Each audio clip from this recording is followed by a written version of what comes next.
आज सियाचिन भी हमारे पास नहीं होता।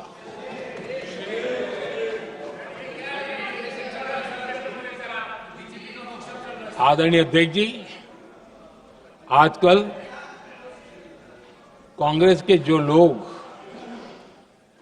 हमें डिप्लोमेसी का पाठ पढ़ा रहे हैं,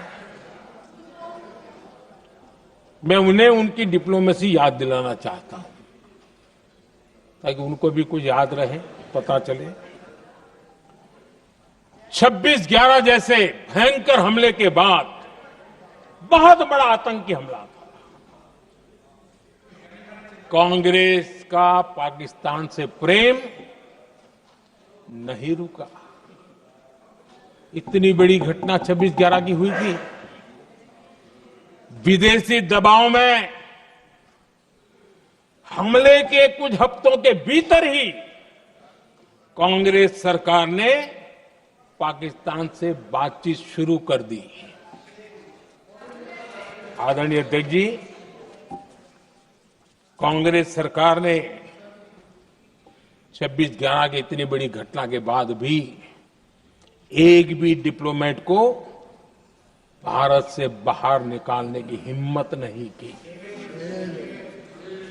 छोड़ो, इधर एक वीजा तक कैंसिल नहीं किया, एक वीजा तक कैंसिल नहीं कर पाए थे। देश पर पाकिस्तानी स्पॉन्सर बड़े बड़े हमले होते गए,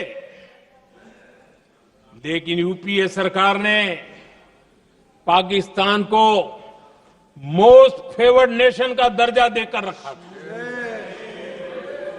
वो कभी वापस नहीं लिया था।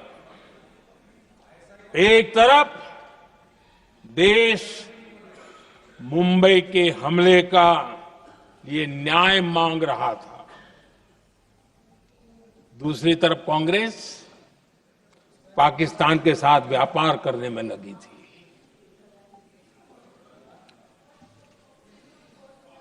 पाकिस्तान वहां से खून की होली खेलने वाले आतंकियों को भेजते रहे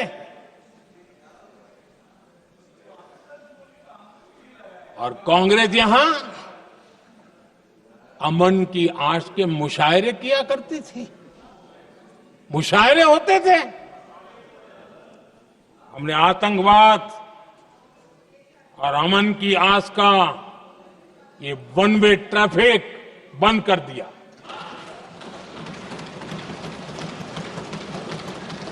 हमने पाकिस्तान का एमएफएन का दर्जा रद्द किया, वीजा बंद किया। हमने अटारी वाघा बॉर्डर को बंद कर दिया। आदरणीय अध्यक्ष जी,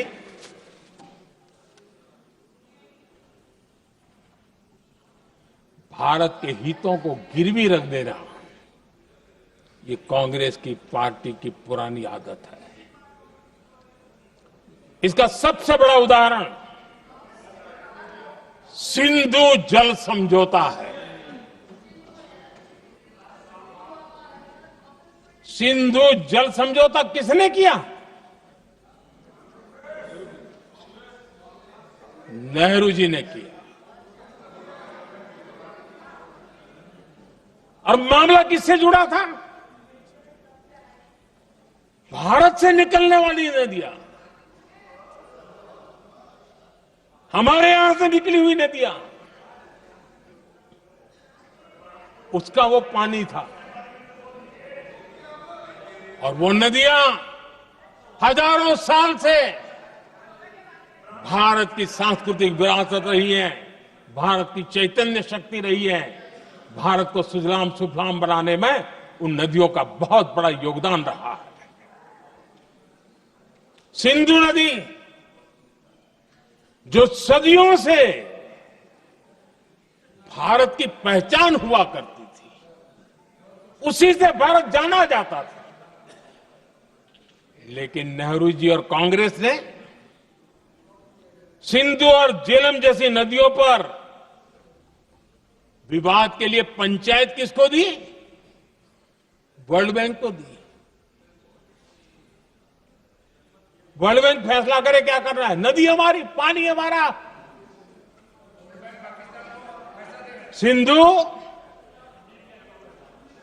सिंधु जल समझौता सीधा सीधा भारत की अस्मिता और भारत के स्वाभिमान के साथ किया गया बहुत बड़ा धोखा था।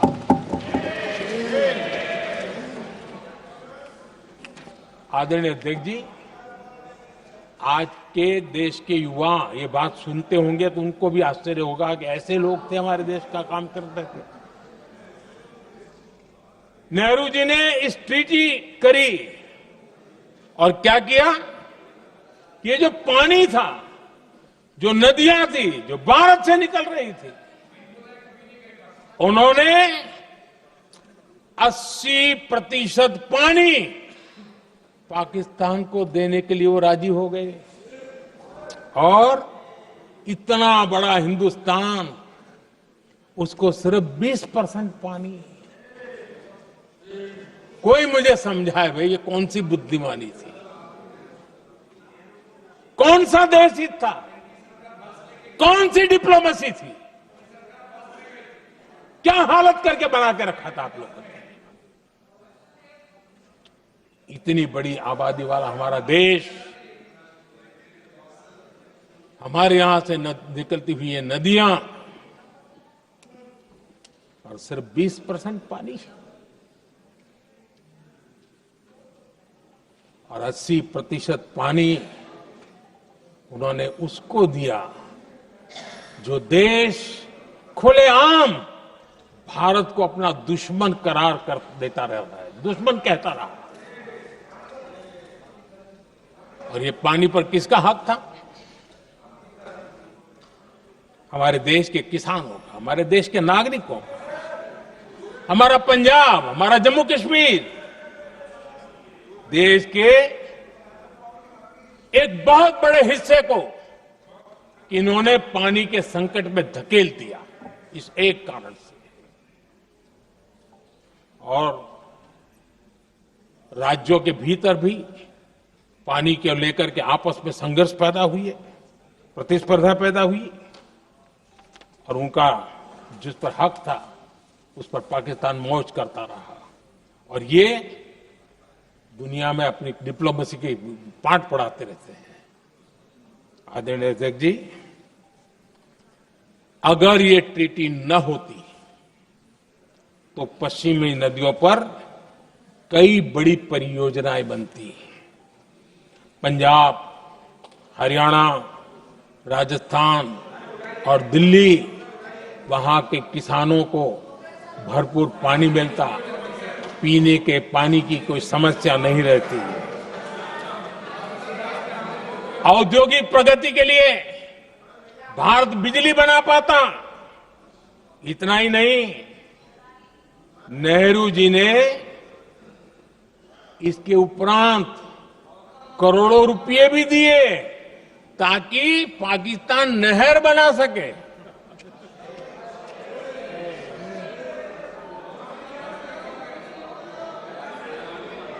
आदरणीय अध्यक्ष जी, इससे भी बड़ी बात, देश चौंक जाएगा।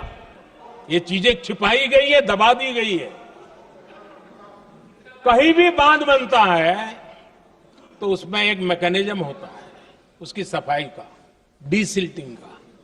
उसमें जो मिट्टी भर जाती है, बाकी घास वगैरह आकर के भर जाता है तो उसकी कैपेसिटी कम होती है, तो उसकी सफाई के लिए यानी इनबिल्ट व्यवस्था होती है। नेहरू जी ने पाकिस्तान के कहने पर यह शर्त स्वीकार की है कि इन बांध में जो मिट्टी आएगी, कूड़ा कचरा आएगा और बांध भर जाएगा, इसकी सफाई नहीं कर सकते, डीसिल्टिंग नहीं कर सकते हैं। बांध हमारे यहां, पानी हमारा, लेकिन निर्णय पाकिस्तान का कि आप डीसिल्टिंग नहीं कर सकते। इतना ही नहीं, जब इस बार मैं डिटेल में गया तो एक बांध तो ऐसा है कि जहां ये डीसिल्टिंग के लिए जो गेट होता है ना, उसको वेल्डिंग कर दिया गया है ताकि कोई गलती से भी खोल करके वो मिट्टी को निकाल न दे।